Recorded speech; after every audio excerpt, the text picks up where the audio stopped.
plants. Now let's look at the next group, which are the seed bearing plants. In the seed bearing plants, we have two groups. The first group is called as the Gymnosperms, and then we have the Angiosperms.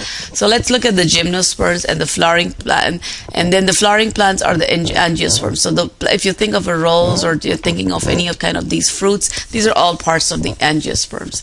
So let's look at the Gymnosperms first. So let's look at some of the pictures of the Gymnosperms. Gymnosperms are your plants that are usually present in cold climates. You know, your conifers, your cycads. Actually, ginkgos are present in Arizona as well. You see a lot of these ginkgo trees, and they're huge, big trees, and they have the small balls that's called as ginkgo. They're very, very well adapted to dry climates. That's why you see them over here. And they have no ovaries. They actually have ovules, which is a small little decreased form of the gametophytic stage, and these are present. And so there are female cones and there are male strobilus. So there are two different kinds of. Next time when you pick up these cones, you may find that there are two different kinds of cones that are present next to a plant. Usually, sometimes the male cones are really, really small and the female cones are bigger. So it all depends on the different kinds of cones that you get. Female cones are the ones that during Christmas when you're selecting them and you see this big cone-like structure, and that's usually the female cone. The male cones are usually very small, and this is a relatively good diagram showing the size of the two. So this would be the male cone, and this would be the female cone. So that's all about the Gymnosperms. Now, pretty much you could spend one semester on each of these groups, but since we're doing a survey of all of the biology in here, so I have to be careful as not to overload you with too much information. But your conifers, plants that usually have small little cones, and sometimes these plants can have microscopic cones.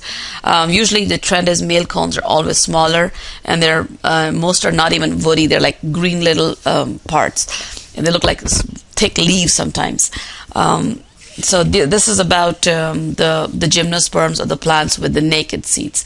Then we have the plants with they're not naked seeds. These are the ones that are covered, and these are the Angiosperms, or the flowering plants. The modern day plants or the flowers are all Angiosperms, and they have co-evolved with the birds, bees, bats, and other animals because of pollination. Because birds and bees and butterflies, they help them pollinate. Pollinate means that when a bird and a bee comes into a plant, it actually sucks the nectar and also picks up the male part of the plant, which is the pollen, and then it drops that pollen to another flower, and that would be the female part. And it just the female Actually, the pollens are present on the top of the plant over here.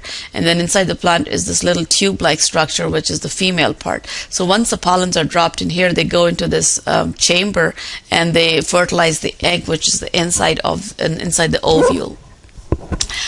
Flowering plants are of two main groups. One are called as the monocots, and the other groups are called as the dicots. I should have written the name over here, but I think I missed it.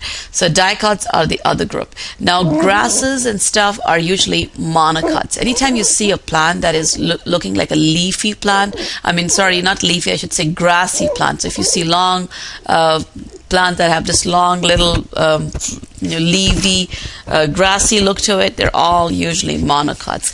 Dicots are more complex. They are the ones that they're going to have your three different parts. They'll have root, stem, and leaves, very distinct. Even the monocots have flowers and leaves. I won't say that.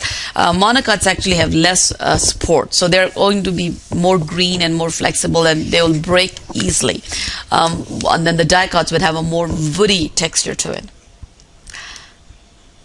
And lastly, we want to just quickly look over some of the plants that are called as they're called as the GMO, genetically modified O would be organism. So they're genetically modified crops. Genetically modified crops had synthesized for mainly one reason, and that was to elevate the problem of hunger was so much elevated that it had to be taken care of. So what they did was that they modified the DNA of the different plants, and they grew plants that were more they would produce more fruits or more grains or more rice. So these are all genetically modified plants. We see a lot of these genetically modified plants in our grocery store too. Lately, this year, I've seen the new one, which I've seen is the eggplant, which actually has a white coating on the top, and it's really very delicious from the inside.